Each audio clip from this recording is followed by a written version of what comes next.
Hello and welcome to another RGM podcast. As usual, we have a big lineup today of topics to discuss with you, with a special guest joining us to give us his input on the games industry and also tell us about the launch of his game onto a new platform. But before we get into all of that, let's do the introduction of our panel members.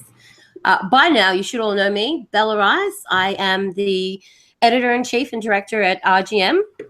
Next up, we have Julius Malco, who's also a director at RGM. In case you didn't know.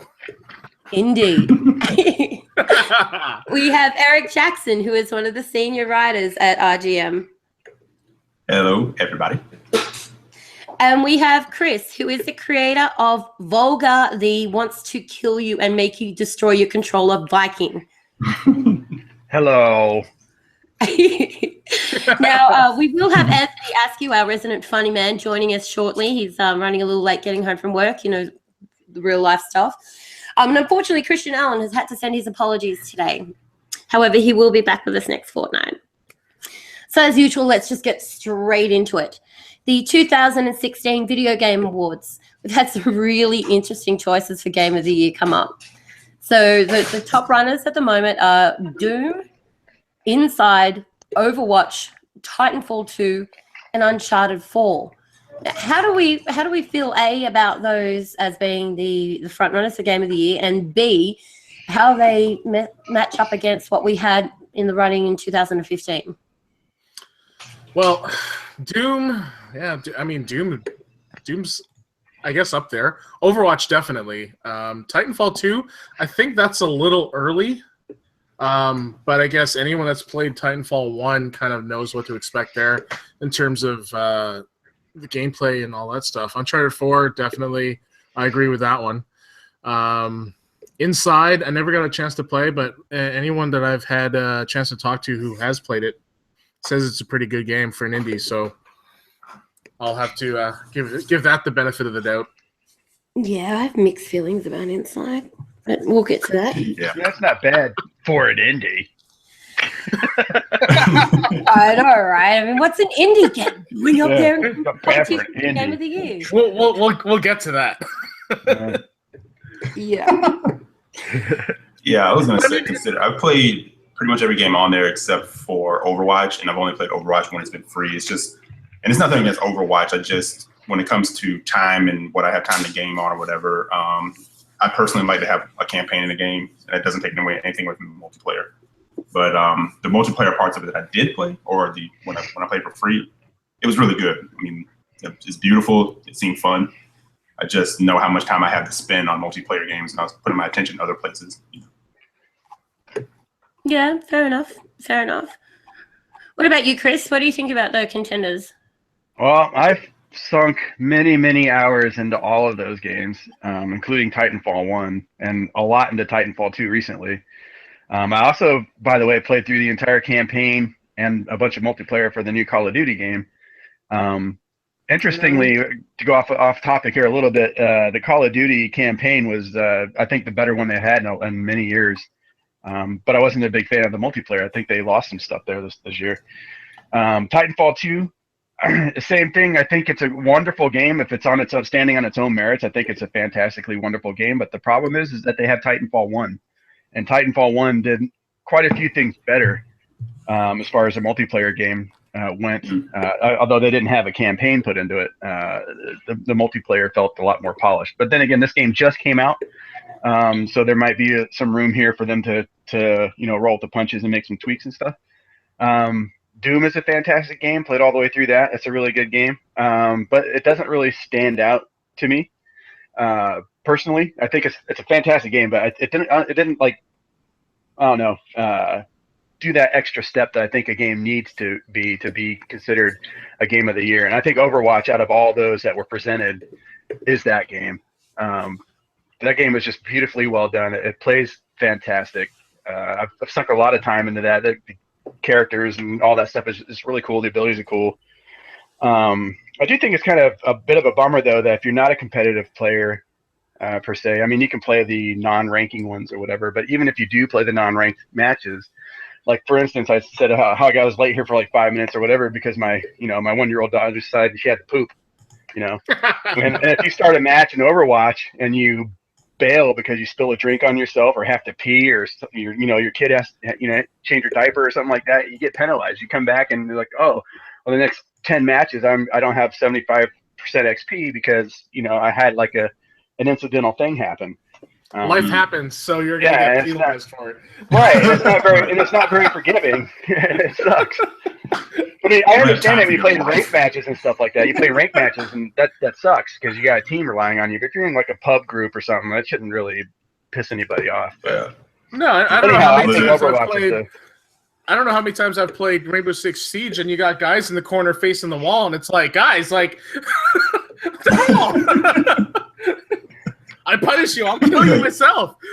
Yeah, just because you take your head to stand doesn't mean everybody else can't see you. That's right. Yeah, exactly. Yeah. Apart from Doom's the only one that I haven't played yet. I've been meaning to try and get to it, but I mean, my backlog has a backlog that has a backlog. It's stupid. It's ridiculous how many games that there are to play at the moment. And Doom's one of those ones that I've just been like, I'll get to that. But if I base my opinion off of people who have played it, who I know and respect their opinions because they're very open to video gaming, then from what I've heard, Doom is very good and it's a very solid game.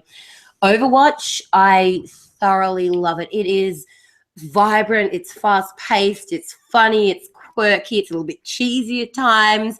It's great for teamwork and, like the pre-lobby arguments that you can have with your team sometimes where you're like, well, we can't all be a tank. Someone's going to have to heal. Like no one wants to put their hand up to be that healer because you're getting MVP as that healer. There's no glory being the healer apart from your own personal satisfaction of doing a good job of it. But Overwatch, yeah, it's really, really, really solid. Titanfall 2, I agree with Kris on a lot of aspects of, unfortunately for them, they were trying to follow in the footsteps of Titanfall 1, which was just brilliant. And that doesn't take away from the fact that Titanfall 2 was a really, really good game as well. However, a lot of people that have played Titanfall 1 went into Titanfall 2 with a certain set of expectations. And I think that has been where a lot of criticism has come out of it. As far as the campaign, though, goes, it is so much fun. I mean, anyone who's played, I won't give any spoilers away, but the people who play the campaign, the wristband part, holy crap. Oh, yeah. That was so good. Like, I really love that. Everybody raves on about that part of the campaign. Like, it's just, I think it's called Cause and Effect. Well, they did a really good thing with the AI, too, like making you feel personally attached to your Titan. Like, God, yes. So you had like emotional attachment there. Absolutely. I think that's a boon to the campaign because how often do people actually refer to a level in a campaign by the name of the level? Everyone's like, "Oh my God, did you play Effect and Cause? That is the most insane level ever." Yeah, I like how it's a mix of Mirror's Edge and a shooter. So it was kind of cool. Yeah. So every aspect of Titanfall 2 so far, I've been really impressed with. The multiplayer is a slight learning curve for anybody who went into it after playing a stupid number of hours on Titanfall, but it's just the same as Titanfall was a learning curve when we first went into it. It's the same with any game. You want a learning curve, or otherwise you're just playing the same shit that you were already playing. Exactly. Right. Uncharted 4. Sorry, you go, Julius. Just before we continue, there is a game that I do refer to the level as it's always sword based on Halo Reach. So, just saying. Yeah. Oh, it's a shame Christian Allen wasn't here. I know. We'd love to hear you say that. I was doing that because he's not here. So. Yeah. Christian, if you're listening, I'm fist bumping. Yeah, no, I'm about to get a DM.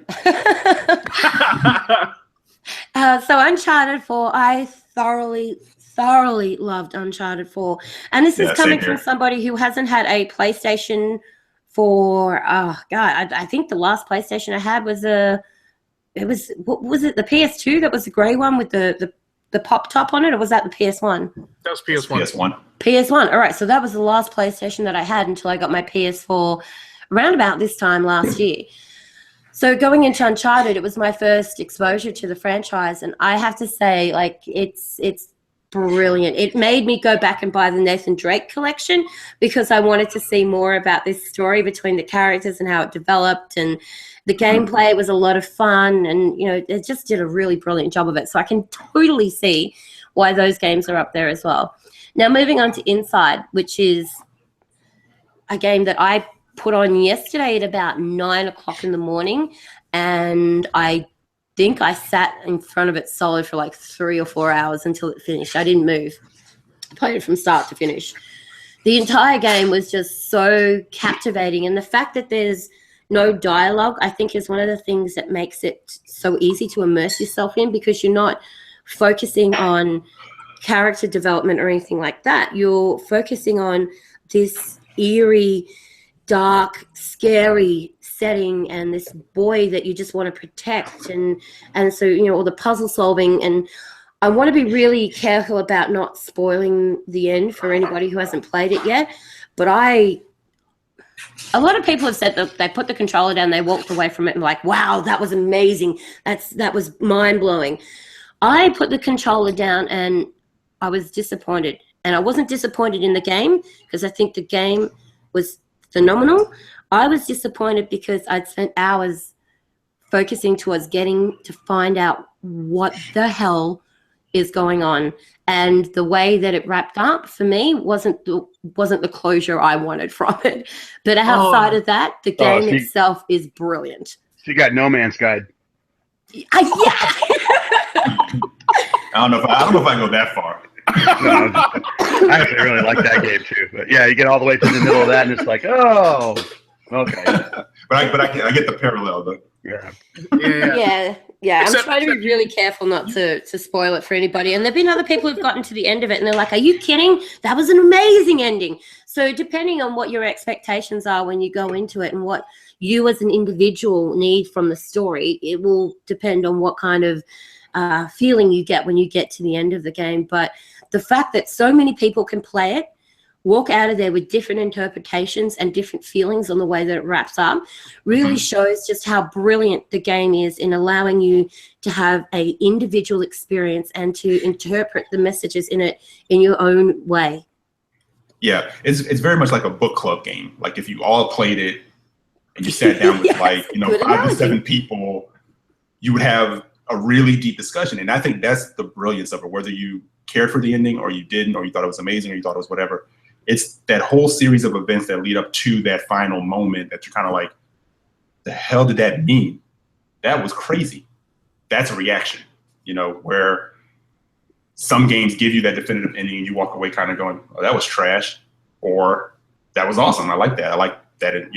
I kind of like that open-ended interpretation, especially if you're going to sit and discuss it with people, which obviously we can't do here for spoiler reasons, but you could do a whole podcast just on that, which people have.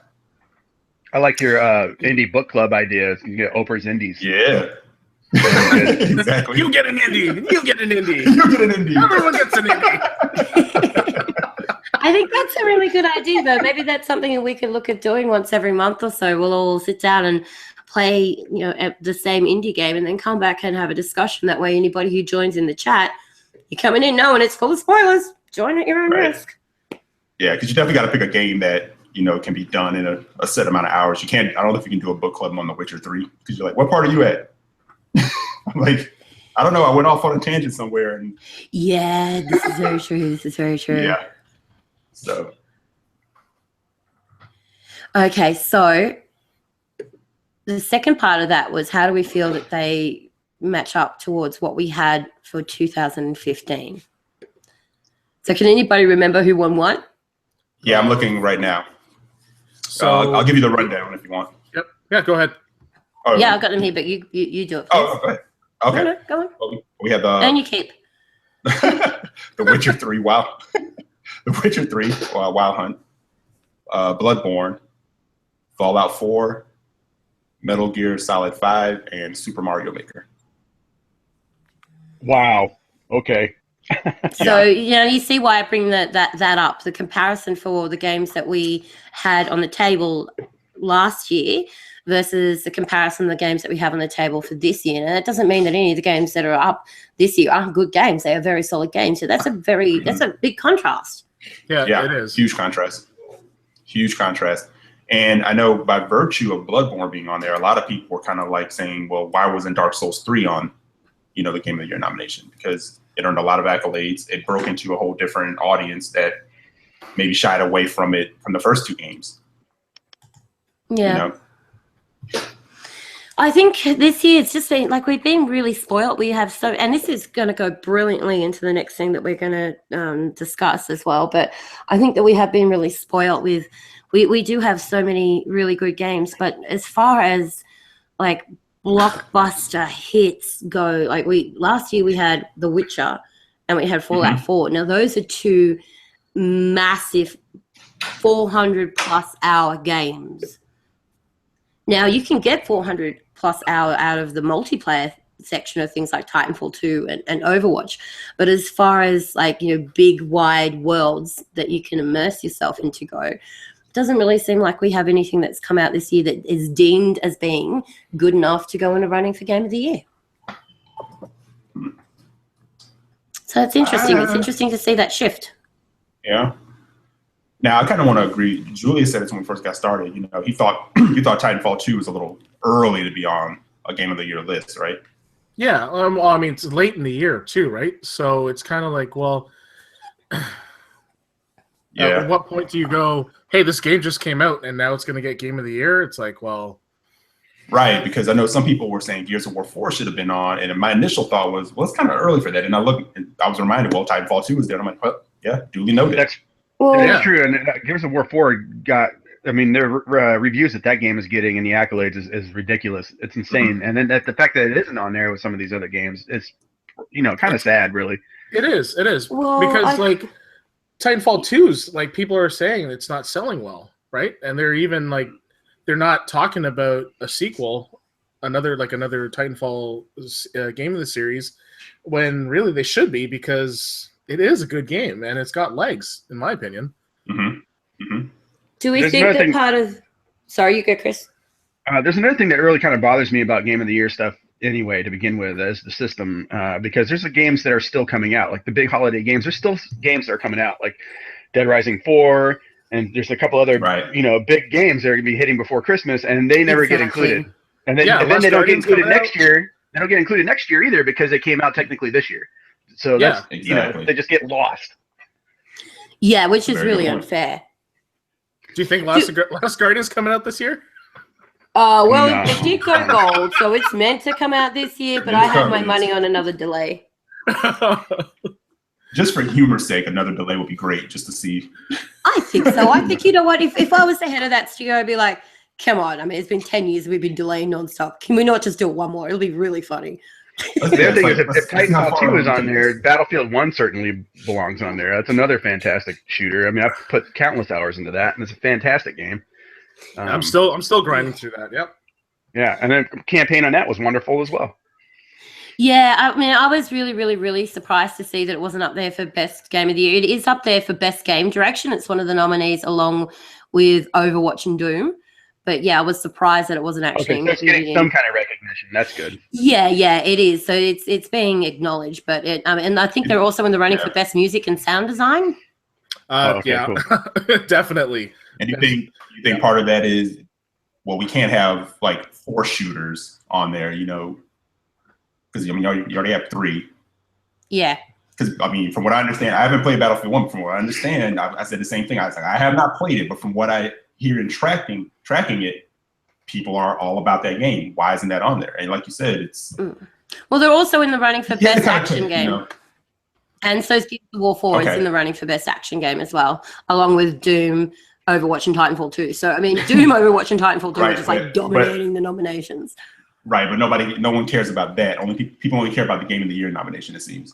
Generally, people who really do actually care about video games and not just what the best game somebody tells them is, will actually look at all those different things. But for me, there's only so much weight that can be put into awards like this. I was going to say that.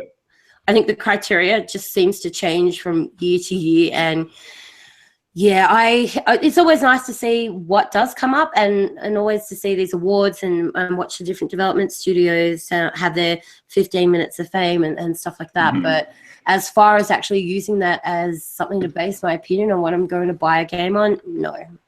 Hey, yeah, same here. But I was going to ask, do they ever actually list on the site the criteria for how they pick these? No. Because I don't see that anywhere. And that would be nice to know what the criteria is, because then you could have a base of comparison as to why these games were chosen. Or is it just, do they go in a hat? Or is it just, hey, what did you play the most? What did you play the most this week? What did Greg Miller enjoy most this year? Right.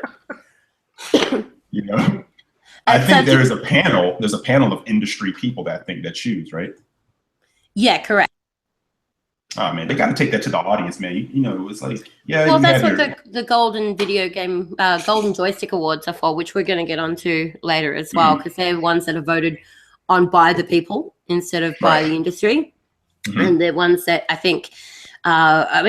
See, you can't really put too much stock in either, because it's great that the public are the people who are voting these games in as well, but people vote in some stupid shit just for the sake of doing it, just to get a laugh. I mean, we've seen what the community can be like, but you would have to think that the majority of the votes that would go in would be genuine ones. You would think. But I mean, just looking at other places in the industry, like look at music awards and movie awards, and there's like artists and albums and movies and genres that have been like completely left off, and it's like, why aren't these? These are really good music, really good movies, and they're not even on the list for consideration. But do people get as pissed off? I don't see anyone get as pissed off with that. No, not really. Games. No, exactly, and that's what I love about the gaming community, because we're so passionate about what we like, and sometimes we're over passionate, and it just we tend to like be a stick in the mud and go, no, there's no movement here, there's no compromise. But to be fair to everyone in the community, I mean, you really gotta like step out of your box once in a while and go, you know what, I'm going to try this game out, or I'm going to try this genre out. And there are things that have completely surprised me in the past. Like Super Hot was one of the games that surprised me last year. I was like, this game, like I saw it come out at E3, and I'm like, this game's like completely, like this is not anywhere near what I would normally touch. And then I started playing it, and 6 hours later, I'm trying to finish this one level, right? So, it draws you in. So it's fun. Yeah. See, that's a mature way to look at it too. Look down the list, see what kind of stood out, and kind of say, well, hey, I didn't think about trying that. I might try it, as opposed to, like some people tend to do, is start screaming about bias and start screaming about the fix and everything else. Yeah. I mean, you got people who are like staunch Call of Duty players. Like my son, he's a huge Call of Duty player, and I had him play Battlefield. Sorry. Yes, I'm trying to convince him not to buy it right now. Solid parenting right there. But once it gets to the Walmart bin, that you can buy it. But he's playing Battlefield 4. He's playing Battlefield 1. I'm schooling him on Halo, which is awesome. But Call of Duty, like he for like years, he's like, Call of Duty is the only game for me. And then he played Hardline, and that's what got him into Battlefield 4, because he's like, oh, this is awesome. Like, and then he loves the cops and robber thing, and then that led him into Rainbow Six Siege, and I'm like, yeah, see, like what happens when you just don't play Call of Duty? So very quickly before we wrap up this subject matter and move on to the next one, just a quick question for you, and I'd like to hear from Kris first on this one if I could, because he's in a unique position to be able to offer some insight into this. Do we feel like, given the fact that we've played Titanfall, most of us have played Battlefield 1 and Gears of War 4, yet Gears of War 4 did not make it up into that top nomination bracket, that it has to do with the saturation of microtransactions in the game? Did you guys hear me okay just now? I can now. Yeah, we can hear you now, yeah. Yep, you know. Did you hear the question by chance? Hello? Yeah, hi, can you hear us? That's what I get for trying to stuff my face with a turkey sandwich. That is what you get. You look like a glaw, I look like a glaw. Yeah, I was trying not to make chewing noises in everybody's podcast, and then I forgot my mute was on. Anyway, I think it had something to do with the microtransactions. Yeah, so do we think that the reason that Gears 4 didn't make it up into that top bracket of nominations was because of the saturation of microtransactions available in the game? Oh, I don't know, because for me, I just didn't bother with it. So it didn't affect my opinion one way or the other, because every time I see microtransactions, I just go, bleh, and I just don't bother. Yeah. Which is, you mentioned something, I might be in a unique position to talk about this, and I've noticed that with certain people that I've worked with in the past, different publishers and stuff that will remain nameless, I've been bringing games to different places, trying to get them published or financed, and I always know how it's going to go, because when I walk into a meeting and the first thing they ask me is, well, what about MAU, or have you thought about microtransactions? And I'm like, well, we're not doing business. Bye-bye, because you didn't ask me anything about my game. You don't care if it's fun or not. You just want to know how I'm going to suck people in and make them play something that is like crack addiction or gambling. So forget that. Yeah, that's crazy. I mean, I know it's a business and all, but that really should not be the first question you ask. Like, come on, like we don't care about your game. It's like, microtransactions.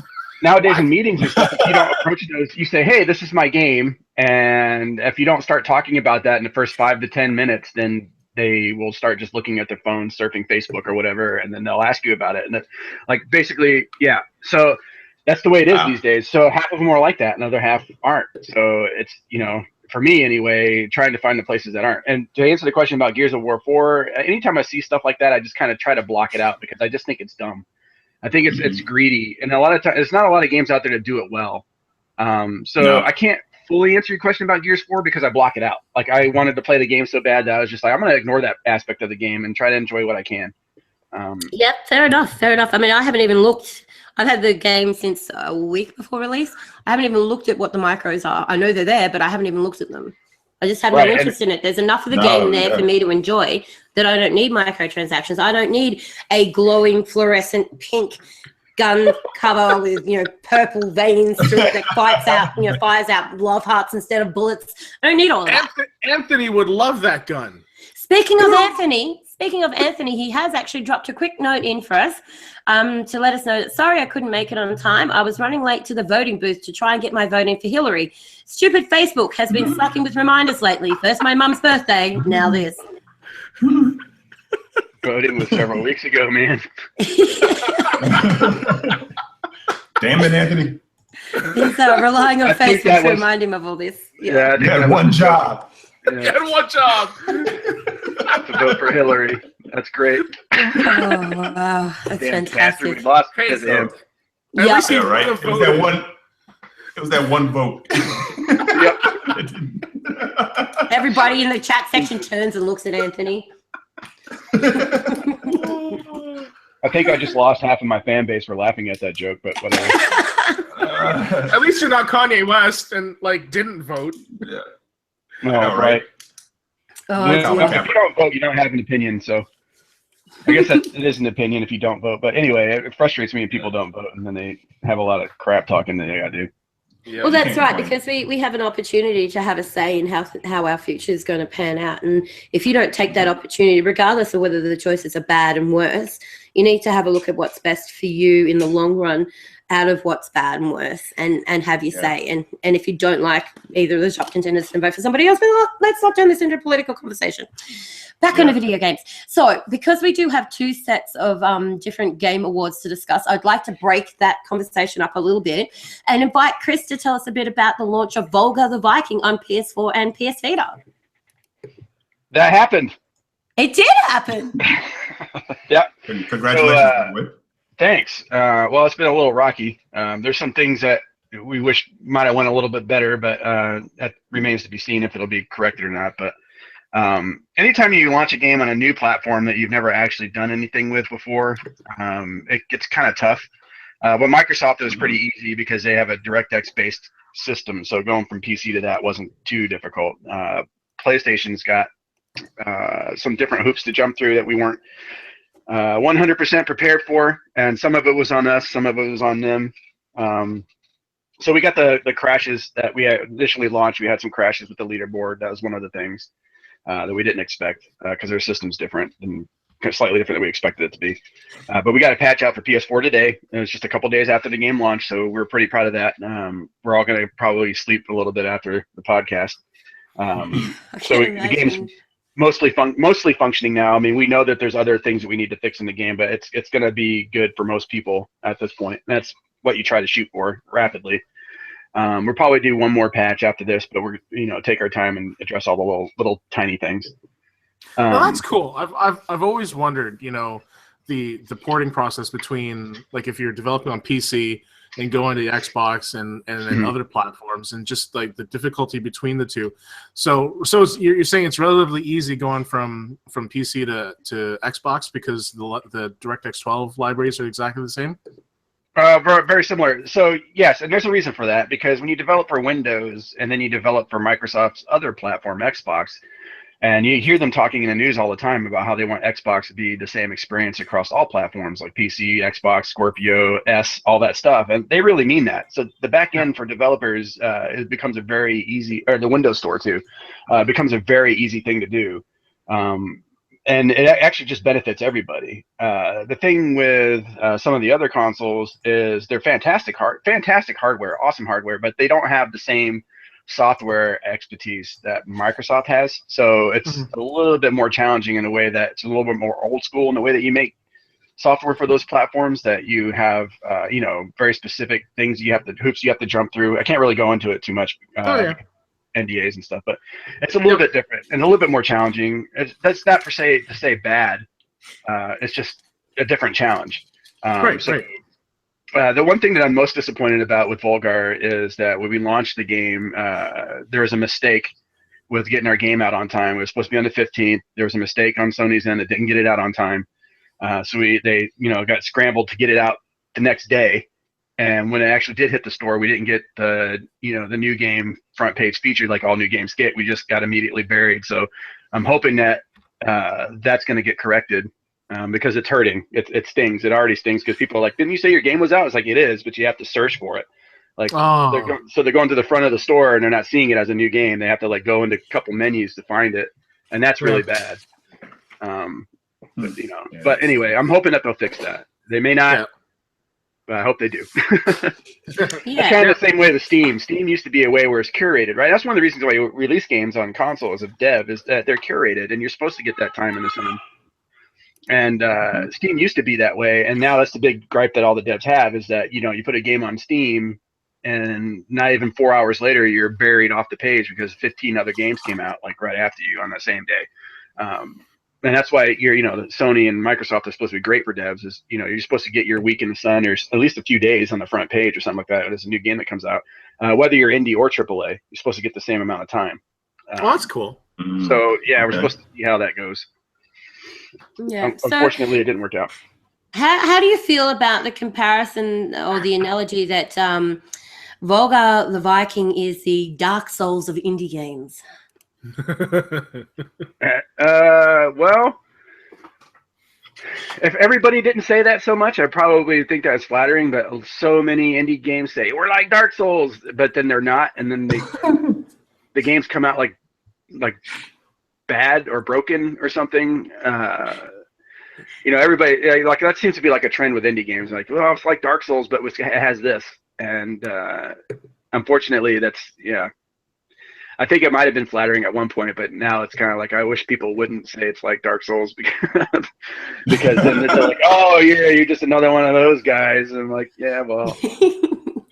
It's probably fair to say that. I mean, well, this is more accurate anyway. It's more from Super Ghouls and Ghosts than anything else. I mean, the losing the armor mechanic before you die and all that stuff was directly inspired by that, with a little bit of a mix of Rastan.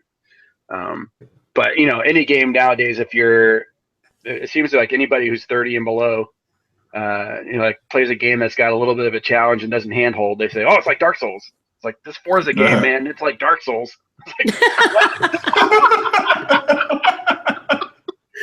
It's funny you mentioned that because I played Forza Motorsport 6 Apex on the PC the other day, and it had braking assist. So I was like going full out in the corner, and then all of a sudden I was braking even though I was holding the gas trigger, I was like, what the why is this slowing down? Like, I should be like crashing off, like going off the track here.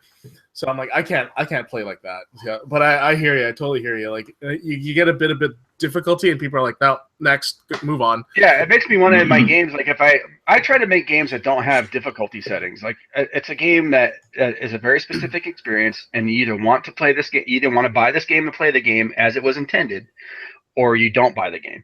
So I'm not a believer in games that have an easy, hard, medium mode and all that stuff. That's just not what I prefer to make. It's like you get the experience, and then so that way, if someone says I played Volgarr and I beat it, it means something. You don't have to say, "Oh, I beat Volgarr," and they go, "Well, did you play it on baby mode or whatever?" You know, there's no discussion there. It means something, right? Right. Yeah. So it has me with this. There's so much reference to any difficulty in a game whatsoever being Dark Souls. It's like, okay, well, if I do ever make a game that's got difficulty selection, I mean, what do? Baby mode, normal mode, and then instead of hard mode, it's just Dark Souls? Is that just like, just call it Dark Souls? It's like, no souls. Yeah. Anyway. No souls.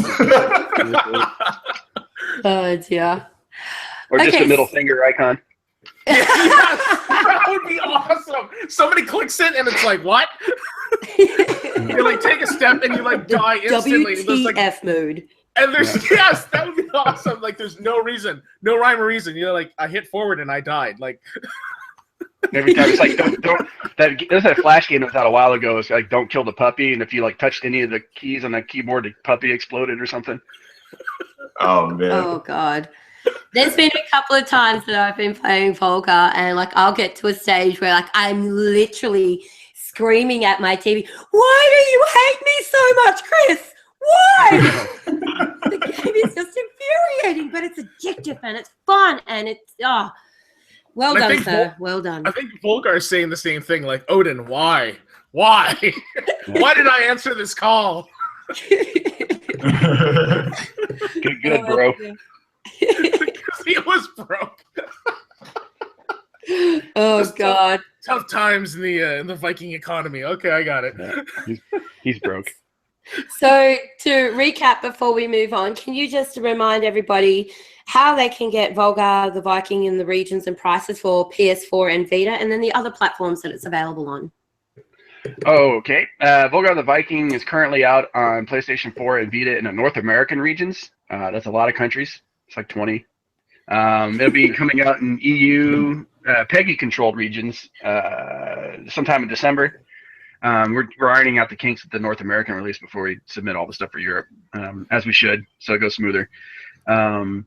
So that'll be in December for Europe and for PlayStation and Vita, and then currently it's out on Steam, Humble, GOG, and Xbox One if you are impatient or don't have a PlayStation. Indeed. So yeah, I implore you guys, go check it out. Don't be a sook. Go check it out. Yeah, I definitely play that. Yeah. So to tie back into something that we were all sort of touching on a little bit before is sort of our thought-provoking piece for the podcast, which is, are we as a community setting ourselves up for disappointment with new releases by setting our expectations too high? Oh, that's a good one. I think there's been a shift in what is to be expected and what some gamers feel they're entitled to get. In terms of, let's say, well, let's start with the easy one. Resolution. What graphic improvements that there are over the last gen, or campaign length, DLC costs like season passes, all these sort of things. We have to understand that this is a business, and certain companies are going to generate different revenue streams with their products, and they have every right to do that. We as a consumer have every right to say, no, I'm not going to support that, and vote with your wallet, right? But at the same time, there is a great variety of games that have come out this generation that are, I guess, not too different than what we've been accustomed to in the past. But then you have other ones that are complete surprises, and I think developers have the job of keeping us gamers engaged in new things, and I think for me personally, the disappointment that I'm getting is seeing all these remakes getting done. Yeah, there's Like, a lot of that going on. Beginning of this generation, it was like, yeah, here's another remake. Here's another remake. I'm like, no, I'm not buying that. I already bought it once. Yeah, I think the kind of the easier path to go, because of the development cost these days. It's definitely like, I know some of it is they say, well, some gamers weren't in the last generation of games, or this is the PS4, Xbox One. Some were jumping into PC. This is like their first time around with some of these titles, so we're offering it up. And I'm like, at the same time, you're kind of selling people back their nostalgia, and nostalgia is powerful. Oh, definitely, it is. It is powerful. Yeah, I've bought Skyrim 5 times, including yesterday. I bought Resident loves you. I purchased Resident Evil 4 on every platform it's released on since it's original. Well, you guys are going to die when you find out why I bought Skyrim yesterday. So they had the Xbox One, what is it called? The Special Edition Xbox One re-release or whatever. Mm-hmm. So a couple years ago, Skyrim at E3 gave out these felt Skyrim hats.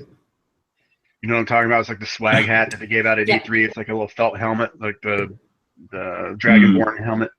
And it's a stupid little toy. It's felt. It's got little, soft horns and a little felt mask. It looks like a luchador Skyrim mask. And this is several years ago. And apparently they had a lot of them left over, because that's all the special edition is. They re-released the game on the Xbox One with the new graphics and stuff. But they packed in all the leftover E3 felt little helmets. And oh, really? I was happening to be in Best Buy, and I saw that it was on the box. And I was like, that's fantastic, because my dog just ate the other one a few weeks ago. And it was like my little memento from E3 that year. And I was like, hey, look, there's a replacement in the box right there. I guess I'll buy Skyrim again for the 5th time. Oh, wow. Excellent. Well, anybody who needs a spare copy of Skyrim, you know who to hit up. Oh, goodness. I genuinely feel like it's a double-sided sword in that sense, like a double-edged knife, more to the point. We have a right to have high expectations. We have a right to expect a certain degree of quality that comes out from a game as far as storyline and art direction or whatever it might be, depending on how much you're playing and what type of game it is you're buying. Then you have a certain right to a level of expectation as to what you're getting.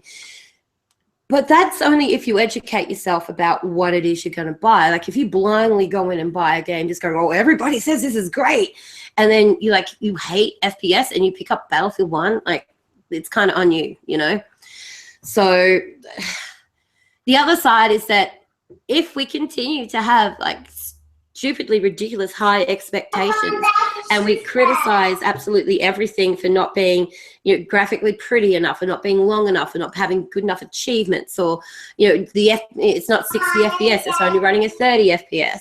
If we continue to have so many criticisms of it, then are we going to end up discouraging developers to continue to make games that are outside of the box and give us these new experiences?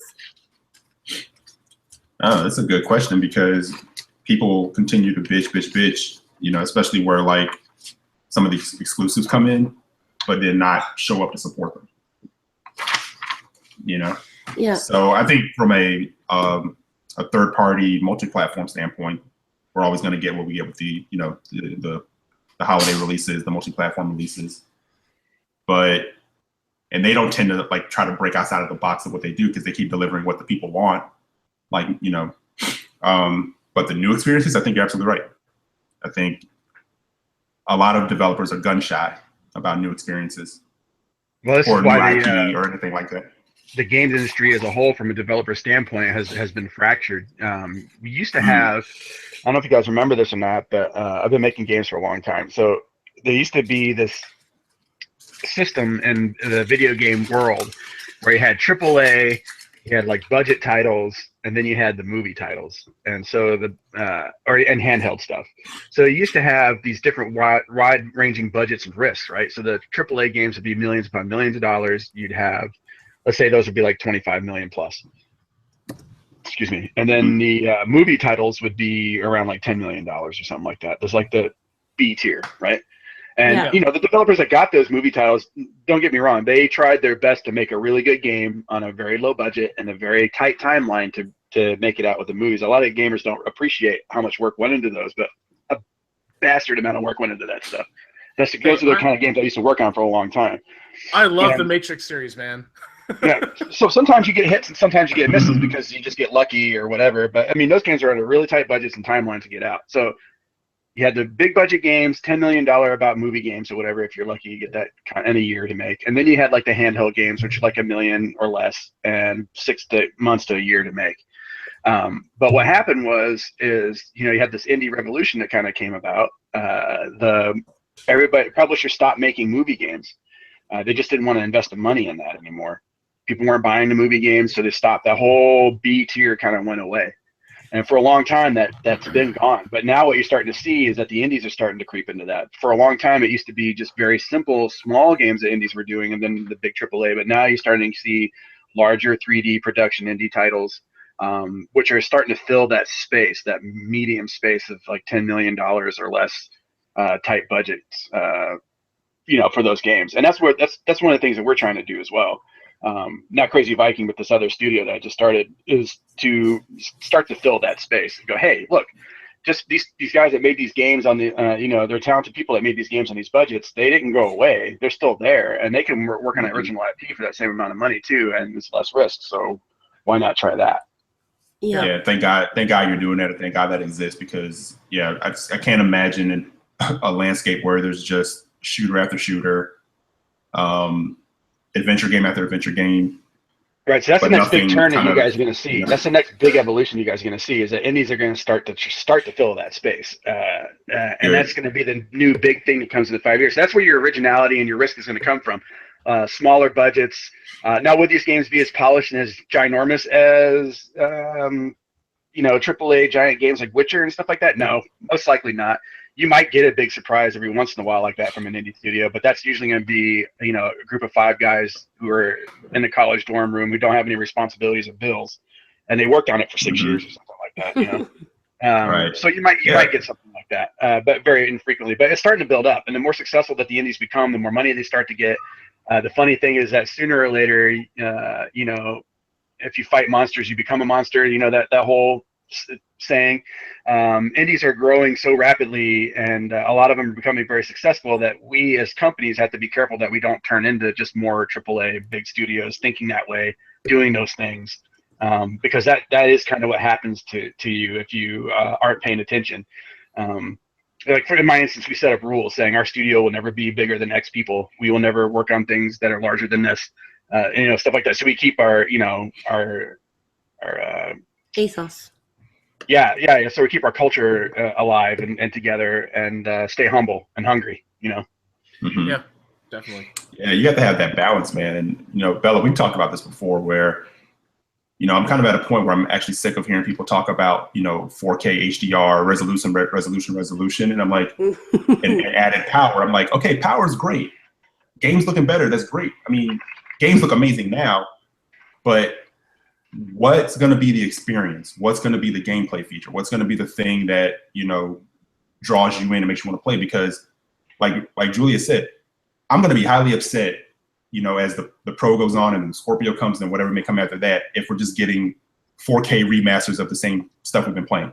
Yeah, exactly right. You want something that's a little different. You want something that's outside of the box. You want a new experience. I mean, I know it's been out for a while, but I'm only just getting to it now because of my backlog that has a backlog.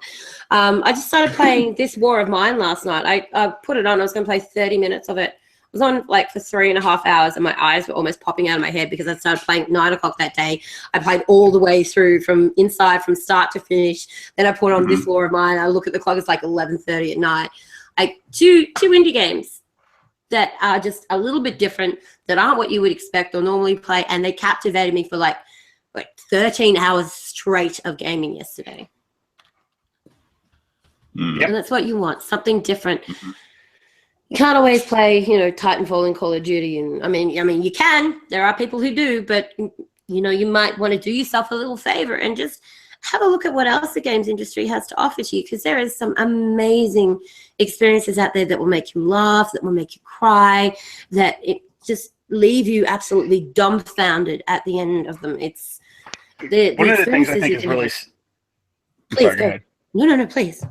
Oh, I was going to say, one of the things I think is really sad about our industry right now and the current state of games is that, like you were just saying, I mean, it's great that there's indies out there and they do these unique, cool things. And then you got these games like, you know, big productions like Titanfall 2 and stuff like that, which I think are great. I play those also. But the thing that I think is really sad is like when you start to look out there about the really great actual character-driven games, that it's not some musclehead beefcake shooting stuff. Like, you know, the days of Jack and Daxter, Ratchet and Clank. It seems like the only one that's really out there right now is Link. And, you know, there's not these like really cool, well thought out worlds to do things in. It's just like, it's all like contemporary, really. You don't have like these super, you know, specialized character driven things like Sonic and Mario and Ratchet and Clank and Jack and Daxter and Commander Keen. Come on. Commander Keen. What's that? Banjo Kazooie, and you know, all those kind of things that used to, you know, people weren't putting that kind of creativity into video games. Really, it's, you know, they give a guy a gun and a crew cut and send him off to go make money. Like, you know, it's just kind of the way it is.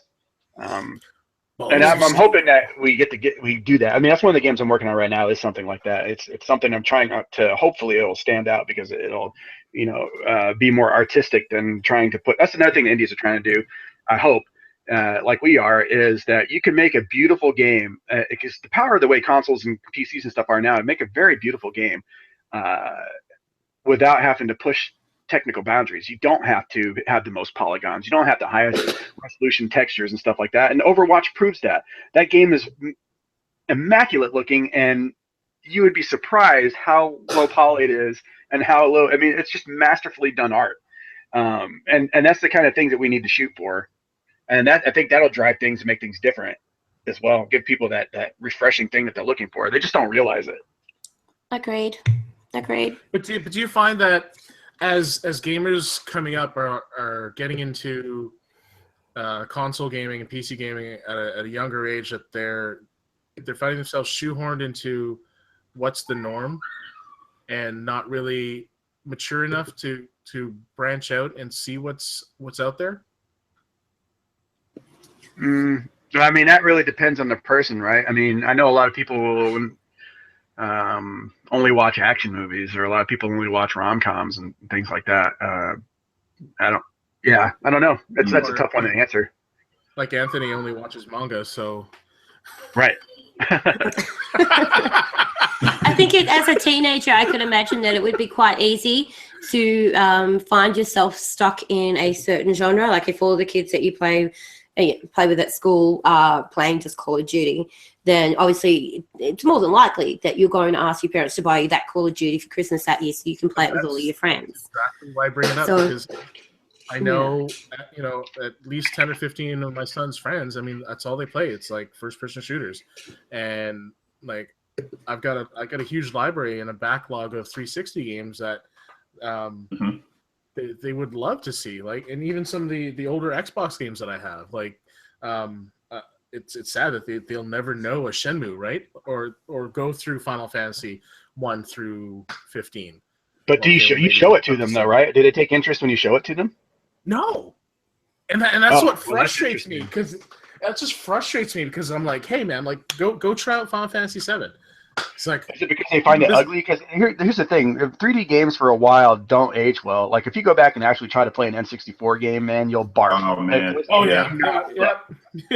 Well, I mean, he liked GoldenEye because it was a first-person shooter, right? Oh, but okay. then it's like, here, go play Perfect Dark Zero, and it's like, no. I'm like, well, what's the difference here, right? Maybe that's just what he's into at the moment, though. Like we all go, like a lot of us go through fads where there's a certain type of game genre that we're really into at that particular time, and we tend to sort of gravitate more towards that. So maybe that's just his fad at the moment. Yeah, it might be. Yeah, it could be. It could also be. I mean, first-person shooters nowadays are the most visible thing out there. They're the most marketed. They're on TV all the time. They're in magazines. They're in your face. It's the thing that's the most visible. It's the loudest voice in the room at the moment. But then, in the contrast with that, there's not a whole lot out there as far as character-driven games and things like that of that nature right now. There just isn't. Yeah. Well, hopefully that's going to change soon. So before we do move on to our next topic, I probably should do a giveaway, since we have a few of them and we're getting close to the end of the podcast. Yeah. I have to actually go right now. I'm sorry. I have to duck out. I have a prior engagement that I'm late for. I'm very, very sorry. No, that's fine. And you had to leave on the hour. So thank you so much for joining us. It's been fantastic having you back again. You're like a part of the family. You're like furniture now.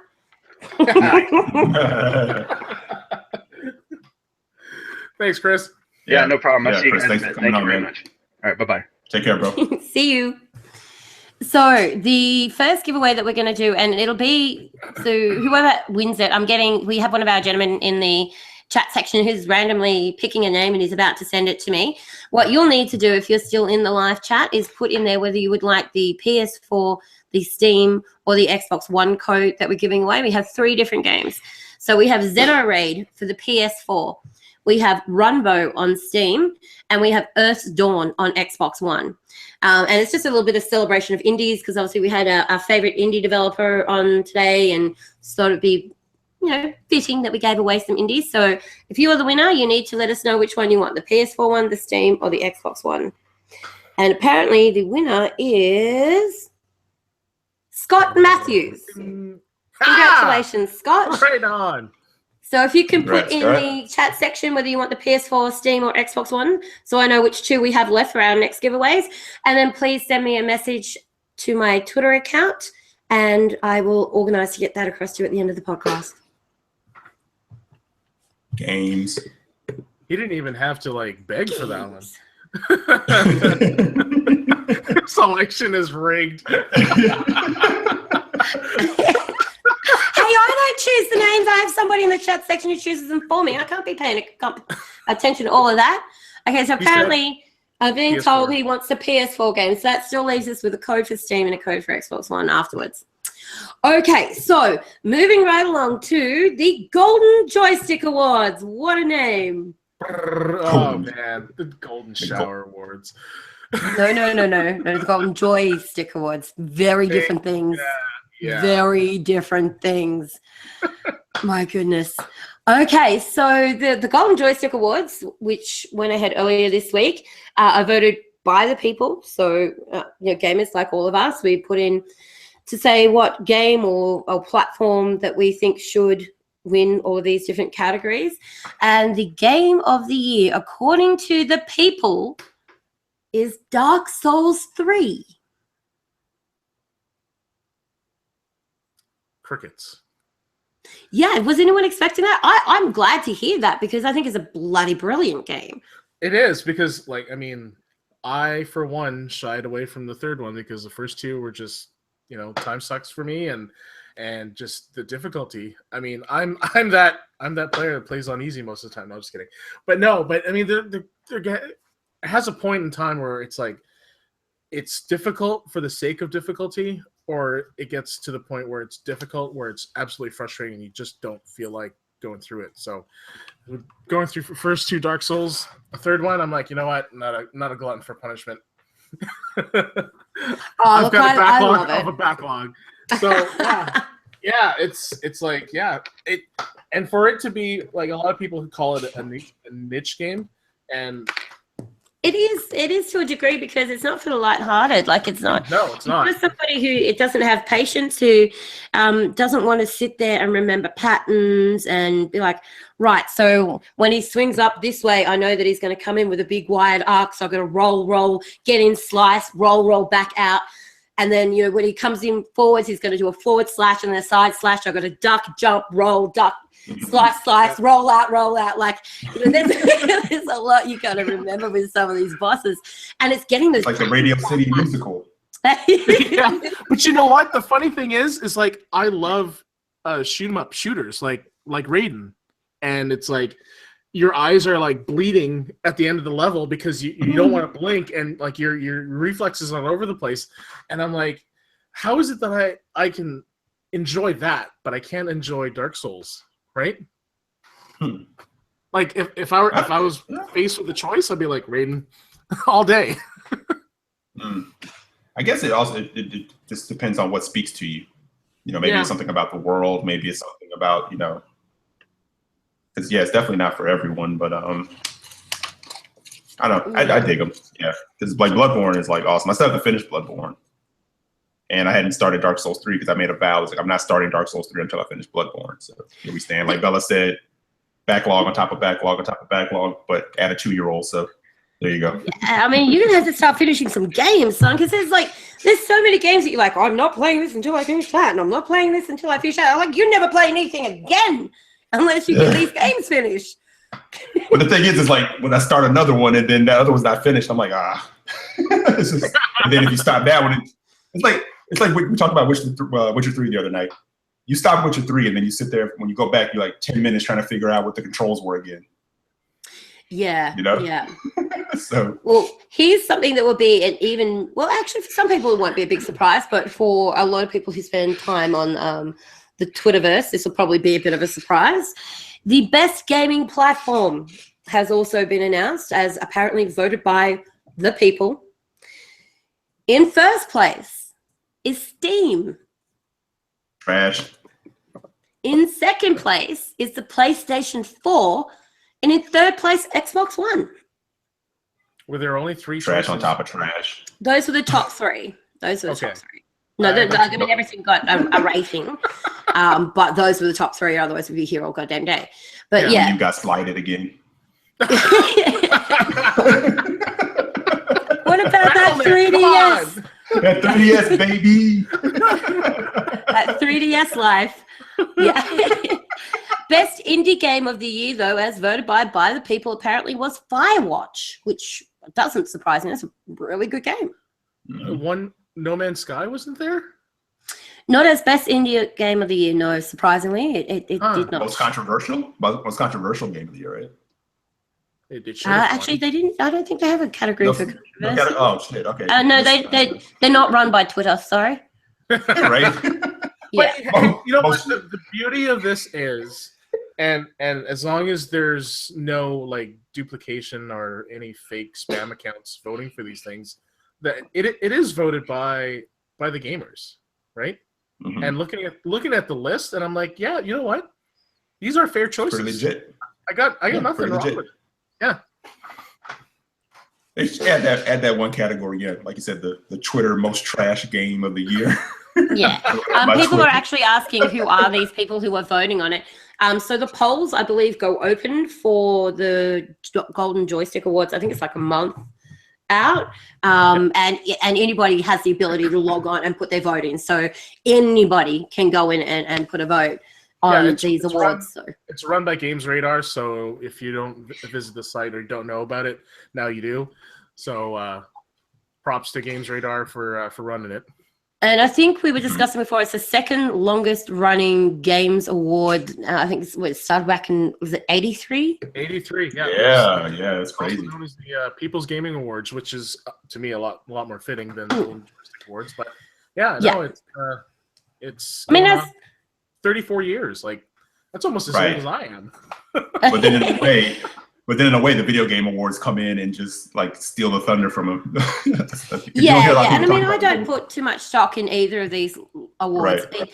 It's always interesting to have a look and see what does end up coming to the surface in these awards, but you can't really rely on them as being something that you can use to make your gaming choices over. It's certainly, if you're somebody who doesn't have a great deal of friends who play video games, you're not really that active on social media, et cetera, and you don't really know what to buy, then these could be a very good guide for you. And I do say guide for you to have a look at what has surfaced, what has come to the top, and then go away and do some research on those games. Have a look and see, hey, do I like this? Watch some video trailers. Is this the kind of game I think I might want to buy? So it could be used as a guide, as a starting point to help navigate you towards games that you might want to try out. But you can't really put too much stock in these things. So what you're saying is it shouldn't affect you to the point where you have to call in sick from work, go see your doctor, just be completely bummed out, scream on your family. Yeah, You know? no, that shouldn't ever be a thing ever. Yeah, because taking the gauge from Twitter again, people, I'm like way overreacting. I read like the nominations and I was going, oh, okay. And that's about it. Honestly, I was like, oh, okay. Yeah. Same thing with me. It's like, you know what? I have my preferences, and I have my likes. But you know what? It is a great guide to showing, these other genres are here, and maybe it'll give you an idea of, maybe I'll try that game out, or this action game looks really cool, right? And it's just and it's just entertainment. Here's the thing, like I kind of chuckled at someone who said, yo, like Recore wasn't like put up there for game of the year. I'm like, well, for good reason in a lot of ways. But at the end of the day, if that is your game of the year, then that's personal to you, and make that your game of the year. Yeah. Don't let anyone, any of these things, if just don't share your opinion with anybody else because you might influence their purchases. Exactly. Yes. So, except for the people that you care and love in your circle of friends, like Right. But any game that spoke to you that you thoroughly enjoyed is your game of the year, and no one can change that. This is just for entertainment. It's just suggestion. There's nothing at the end of the day. When that award show is over, the sun comes up tomorrow. Exactly, and there's no point of debating it any further, right? Like it's just because some title that you didn't agree with ends up being, winning an award. It's like whatever, like. Yeah, I mean, this is where you can be 100% certain that there's only so much stock you can put into the Video Game Awards when their award for Innovation of the Year goes to Pokemon Go. Yeah. You know what? I was one of those people that didn't really get the appeal of it, but then the more I thought about it, like it's a mobile game, but then I found out that it was similar to another game that company brought out. That they already made. How are they innovating it? They took the artwork sticker off it and put a Pokemon sticker on it. Exactly. They took the exact same game. The exact same game and put Pokemon in it, because when I loaded up the game, the previous game on my Android phone, and I looked at this Pokemon Go game, and I'm like, all the training spots are the exact same bases are on this other game, like locally, like this church is, there's the cemetery, this GPS mall, from 2008. Like, that's innovative. Yeah, it is not innovative at all. Yeah, no. Anyway, they're a good guide, and they're an interesting point of conversation because it does get gamers talking about how they enjoyed the game and what they enjoyed most in that genre. And it certainly is a really good starting point for people who are just a little bit lost about what to buy and what genres seem to be shining at the moment, and development studios who seem to be getting accolades for the best sound and art direction and all that kind of stuff. It's a really good way for you to formulate a short list of things that you're going to go check out and see whether they're for you or not. So, but yeah, never put too much stock in any awards ceremony, people. So before we move on to the next topic, I think we will do a next giveaway. We have a PS4. No, we don't. The PS4 code. Wait, we have an Xbox One code and a Steam code. So whoever wins, you'll need to let us know very quickly in the chat whether you want the Xbox One code or the Steam code, so we know what we have left. And I'm being told that, is this a word? The person apparently who's won is 161. Haha. So you just let us know whether you'd like the Xbox One code, which is for Earth Dawn, or the Steam code, which is for Runbow. Is he still in the chat? If not, somebody else will get it next. It's just, I think he said he was leaving like a few minutes ago. Oh, well, I'll have to wait for the gentleman who gives us our names to give me a new name then. All right, so I think we're down to our last subject matter now, which is crossplay between PlayStation 4 and Xbox One. Is this ever going to happen, and what the hell is a delay? Yeah, I mean, we haven't heard anything since the summer regarding this. And the last thing we've heard was that Jim Ryan from Sony is refusing to rule it out, but there's been no further development as to even getting Rocket League, which is apparently ready to go. It's like, guys, like, it's not rocket science, apparently. They've got their finger on a button. They have their finger on a button, everything's set up, ready to go. They're waiting for one party who shall not be named and another party who shall not be named to stop bickering with each other and go, okay, you know what, let's just do it. Just let them do it. Yep. It's all set, they're ready to go. Yeah, and instead of pushing it on a developer or whatever, like just let it happen. I know for Rocket League, I gave it a shot on the PC and on the Xbox One.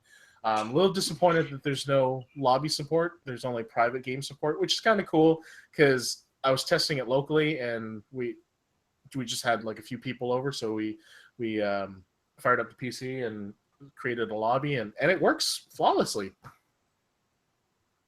And having a bigger group of people to play with and not necessarily knowing that they're on PC or PlayStation or Xbox, it's just getting more people in the community to play with each other is a good thing. Yeah, absolutely. It gets to a stage now, like there's only so many duplicates of games you can buy. I mean, I've had to buy so many games on both platforms because I have a large friend space on Xbox One and on PlayStation, and I want to be able to, like, I can play with all the people who are friends on PC. That's fine because both allow you to do one with PC and the other with PC, but not together. So I'm finding I'm having to buy duplicate copies of games because they're games that I really love to play, and so depending on what platform I'm on will depend on who I can play with at that time. It's like, well, I don't have this game over here. So, you end up going and buying another copy of it, and it becomes quite expensive. And it's not even so much the expense that concerns me. It's the fact that I'm like duplicating hardware space. Mm-hmm. So it's frustrating. Like this, if you put your hand up and publicly you say, yeah, sure, we're for crossplay, why not? Let's all, hold hands and sing Kumbaya. Then bloody grab each other's hands and sing Kumbaya. Don't sit around debating about it for the next 6 months. Right. Yeah. Don't say how great. Yeah, keep going. Oh, guys, I'm sorry, Jules. No, you got it. Okay. I mean, don't say how great of a feature it is, and then do nothing about it, right? Mm-hmm. Yeah, I wanted to, because it's kind of easy, because we've gotten certain reports from developers, and depending on who you ask them, will say, well, it's simply Sony being dicks, not wanting to do it, and whatever the case may be, but I honestly think on a day-to-day basis, we have issues with both of these networks. Not so much Xbox Live, of course, but you do see issues. Because, I mean, Bella and I have had issues trying to connect and play a game across, being so far across the world at times. Mm-hmm. I don't think it's as easy as just saying, and let there be light, Yeah. And everybody's off and running. I definitely think there's a logistic thing behind it. Because what's going to happen. If they do it and it doesn't work, oh, shit. Yeah. Yeah. Yeah, exactly. Hell break. Gamers are awesome, but gamers are not understanding. That's the one thing that gamers are not. We're brutal. Yeah. And we're Yeah. unforgiving. Yeah. Oh, like the Master Chief Collection. Oh my God.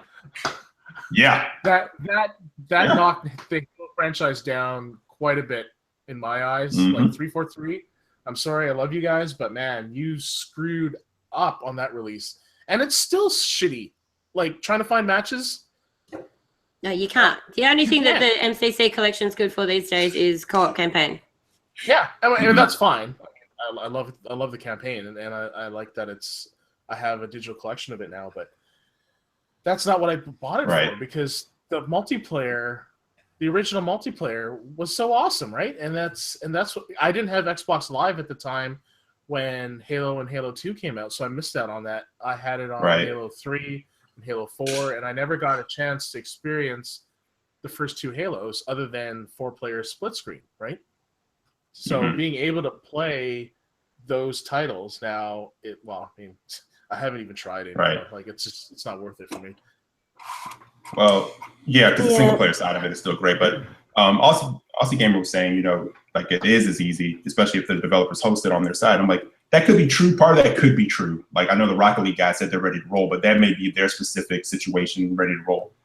And in most cases, developers can't even handle their own, multiplayer on whatever, platform they're trying to work it for, whether it's strictly on PlayStation, strictly on Xbox One or PC.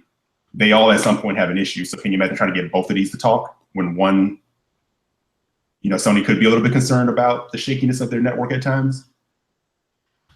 I'm just saying, I think there's a little bit more to it than just saying, we don't want to do it because,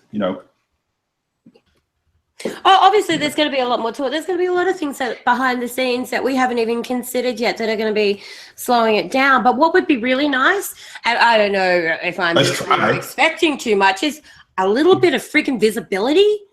Mm-hmm. Let us know what the issues are. Let us know what, I mean, you don't have to tell us all the stuff that obviously you don't want us to know, like we're bickering like little children about it, but tell us the rest of it, just say, hey, there could be potential issues with this. We're looking at how we're going to mitigate issues with the server dropouts. Just let us know what the problem is and what's holding it back, because you told us this is what we're going to do. We're all for it. We're working towards it. Are you actually working towards it, or were you just appeasing the community at the time who were up in arms about wanting cross gaming? And so you thought you'd come out and say you were going to do it, and now what? You're not. It's like you were only releasing Quantum Break on Xbox One. Oh no, we're putting it on Windows 10 as well. It's just tell us what's going on. It's really simple. And like you're saying in the chat, there's a lot of variables. Whether it's the right one, whether it's greed, whether it's whatever. There's just variables, obviously.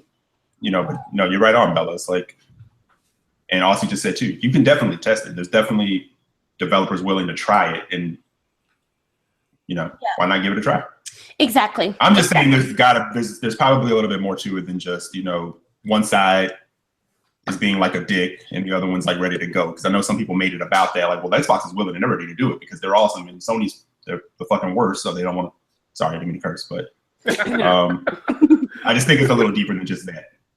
Yeah, I completely agree. I'm sorry. Yeah. So given the fact that the gentleman who won the last code left the chat before he could claim it, we have done a redraw. The name that I have been sent, who can choose whether they want the Xbox One code or the Steam code, is you're kidding me. Aussie Gamer. No. See? Look at that, Aussie. Oh, beg and you shall receive, apparently. Yeah. On your knees, boy. Oh, that's fantastic.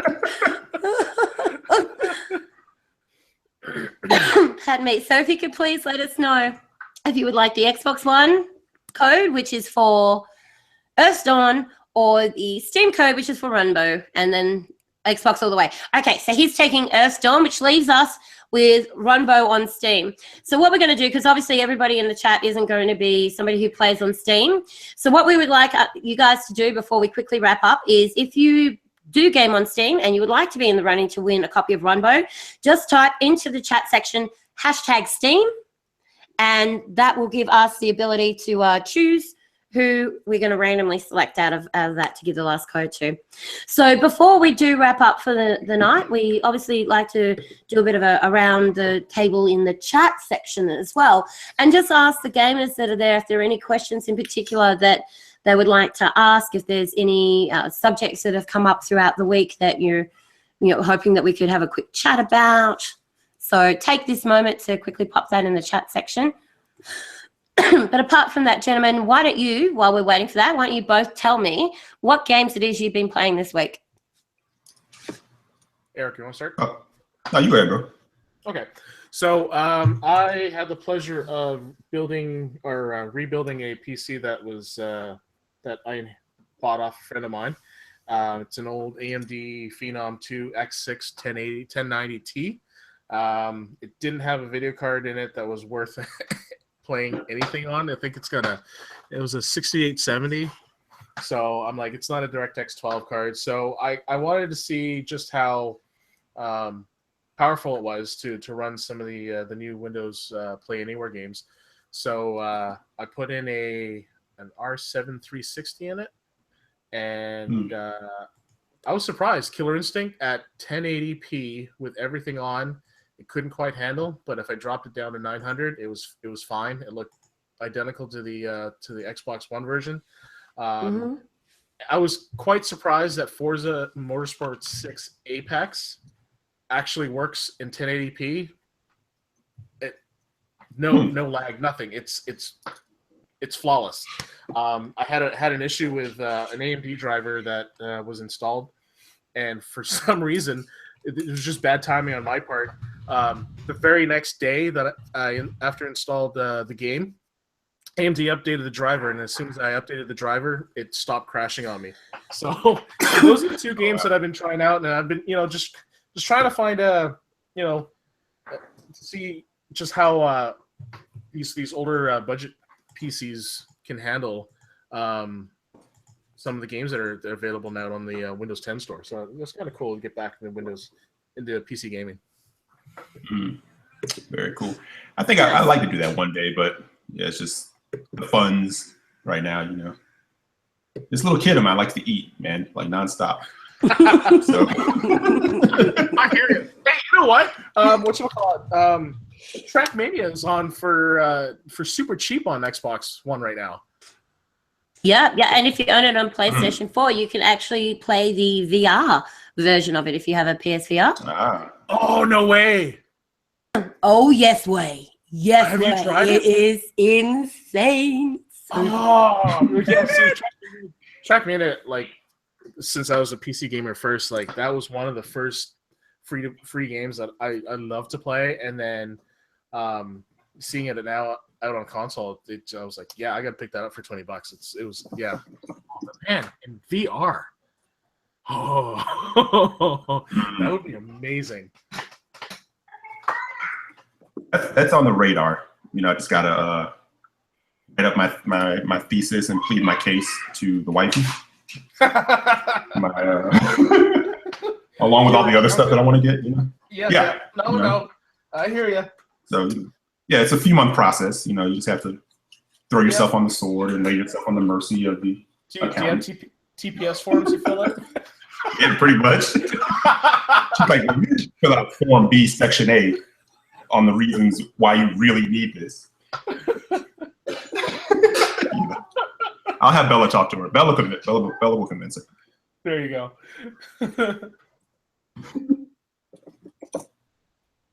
So there. Oh, Bella, did you get a PS4 Pro? I think we lost Bella. Uh-oh. No. Bella, come back. That minute when you've been talking on Steam for the last 30 seconds and you're wondering why everybody's talking over the top of you? I'm like, Bella's awfully quiet. Yeah, because I was typing in the chat section. I didn't want to be rude and have to coming through. So, yes. No, I have PSVR. Was that the question? No, PS4 Pro. Oh, yeah, I've got the Pro. You got the Pro, okay. Do you have a 4K TV? No, but I will next week. Oh, lucky you. Okay. Bella's making it rain over there in Australia. She is, man. She's got that cheddar. Oh no, I mean I work hard. One of my only main hobbies is gaming, so I sink my money into my gaming. But I mean, with the Xbox One S and the PS4 Pro, you can instantly see, like, just outside of everything else that they both bring to the table, you can actually instantly see a graphic increase on even just the home screen. So you can see, like, the whites are white, the blacks are blacker. It's just crisper and cleaner. The UIs are faster, the downloads are faster, the uploads are even a bit faster.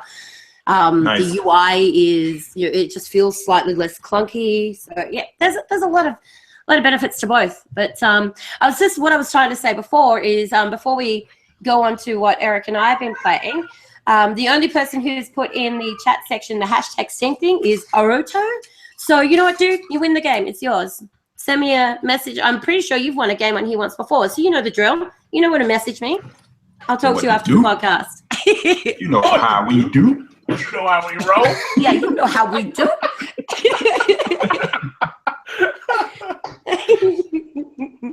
Well, and Bella, unless you think that was an indictment of your purchases, no, that was complete admiration for and me living vicariously through you for, having procreated.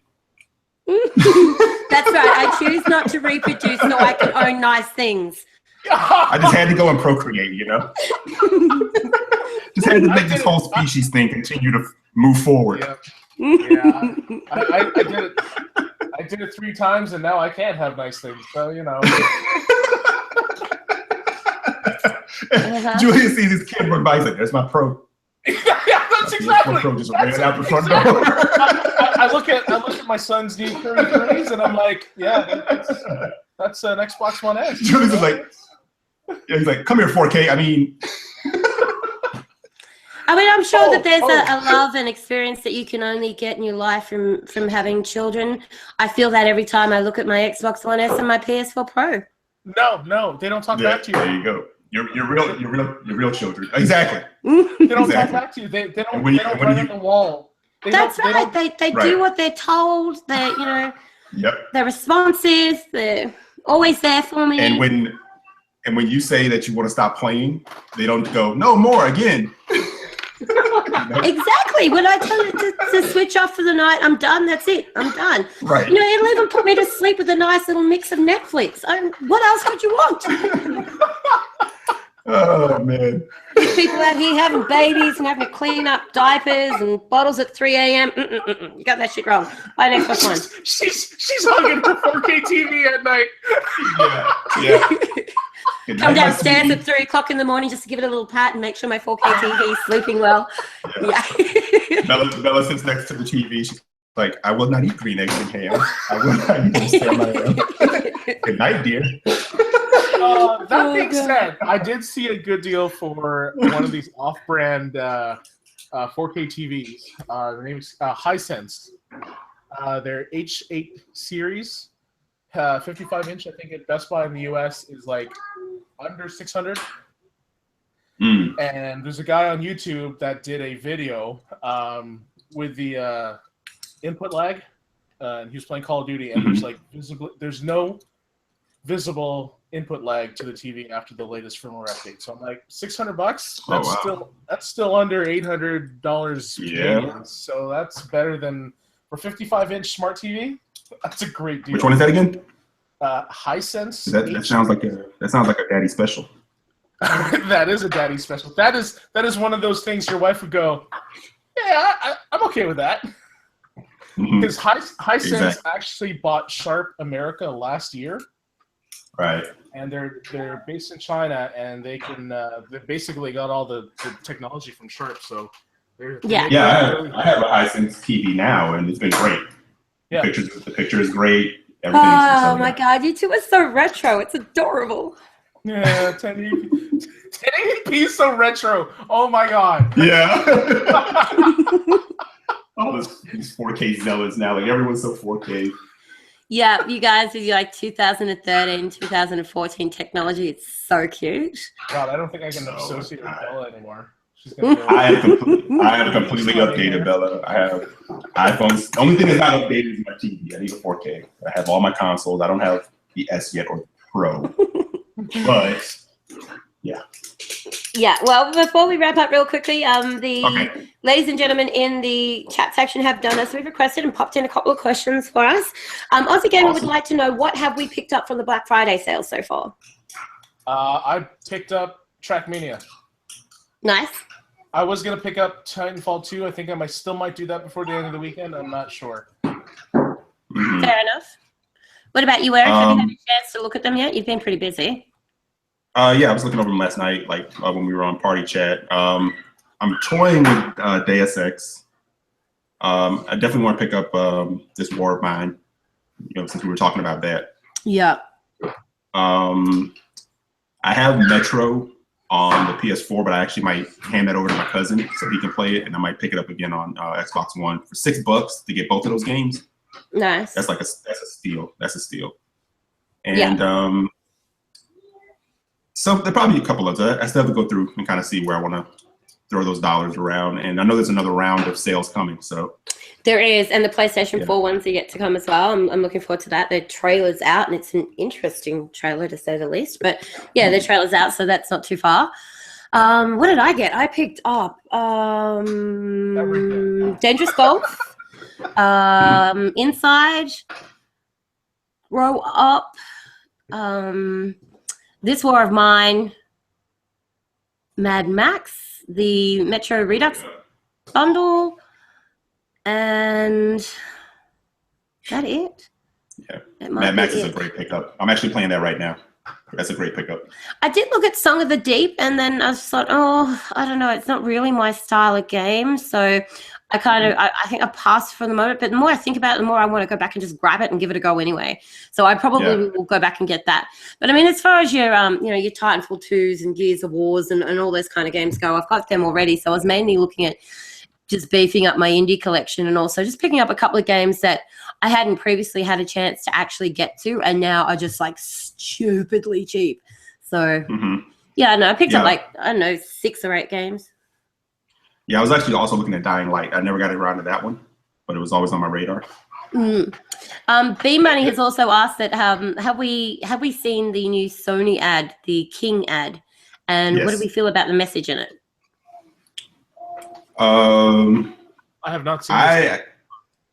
I have. I know why he's asking that question. I didn't look at that and kind of have this feeling of misleading.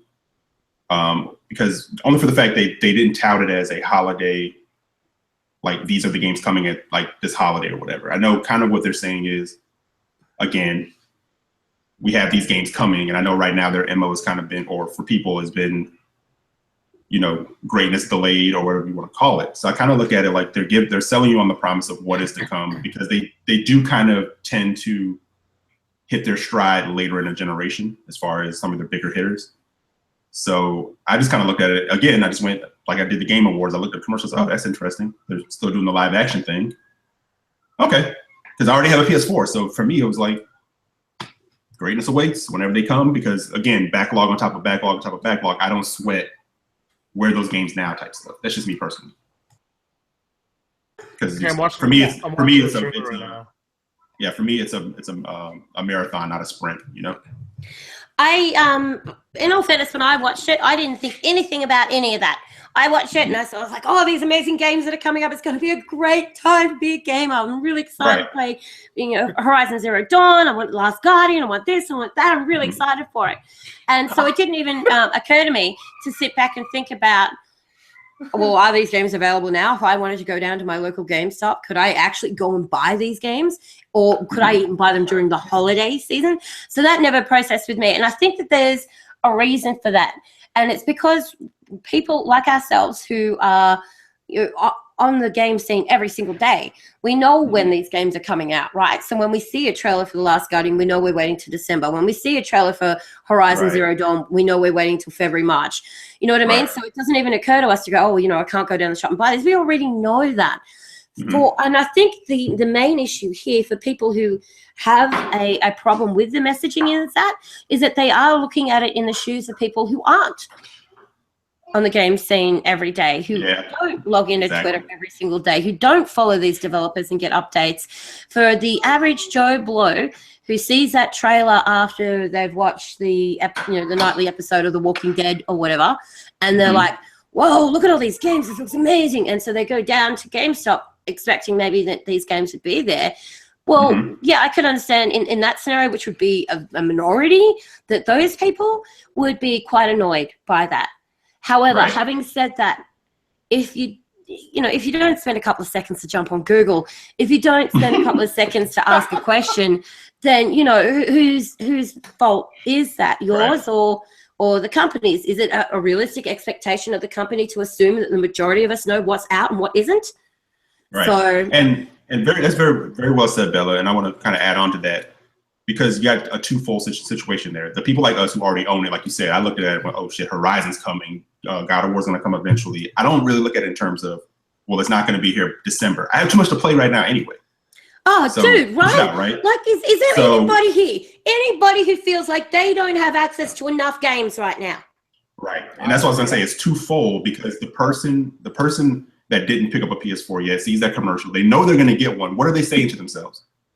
Well, shit, man, I don't have those games yet. They're saying, I have this to catch up on, that to catch up on, this to catch up on. And that should hold them plenty until February, March, going into whenever some of those other releases that they highlighted in the commercial. Because people only got stuck on Spider-Man and Kratos for the most part. Horizon's coming in February, so they're not lying about that. They just haven't given a release date on when those could come. And we can't have it both ways. I remember after E3, people were kind of saying, oh, well, look at Sony, they're sitting there in development. Well, damn if you do, damn if you don't, because people bitch when you give it a release date and it keeps getting moved, or if you just say it's in development, it'll be here when it's here. Perfect. Yeah. That's all I need to know. It's coming. Don't give me a date, because if you can't make it and it doesn't hit that, you didn't tell me it was going to hit that. Exactly. And as a company, are you not going to take your headliners, the big hits that you have coming up on your platform, and use them to market? I mean, why would you market games that are already out? They've already been marketed. People have already bought them.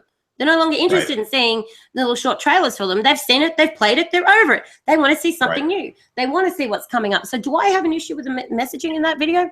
No, I don't. No, I didn't either. I just kind of looked and went, oh, okay, cool. Well, you can get out of here because you're an elitist. Those hungry peasants. Oh, Sitting come there. on. While their king is out playing the PlayStation 4, and he's got access to Spider-Man and all these early games, and we don't? Come on. Yeah. He's a horrible king. He's a horrible king, exactly. Oh, good Lord. He's the only one with a PS4, and he left us with. That's right. He's got it at like ye old Blockbuster, and and he's got it rented for like the next 2 years. It's like, come on, guy. I think that covers, unless I've missed one, and if I have, I do apologize. But I think that I've caught the questions that we had come through that were for us. There were a few questions that were chucked into the chat for the chat, which generated some really awesome conversation. So thank you very much for that, gentlemen. Yeah, great question. And ladies, if we had any, I didn't see any in the chat, but I'm hoping there were some there. It's always nice to have diversity. So thank you to everybody who's given up the last, oh my goodness, hour and 45 minutes of your life to come along and listen to the podcast. We hope you had a great time. Congratulations to those who won the games. And as usual, we will be back in 2 weeks' time. Our usual co-host panel will be back with Anthony Ascue returning and Christian Allen from Cerealin, who is my partner in crime. He will be back. Unfortunately, today he has 6 sick children, so obviously that needs to take precedence over the podcast. That's not my real opinion. He should be here. I don't care who's sick. No, I'm kidding. I'm kidding. Of course, you got to take care of the sick kids. Unless there's anything else that you'd like to add to the conversation, gentlemen, I believe that we are going to wrap up. I think we hit it all. See you in 2 weeks. So in that case, this has been another RGM podcast.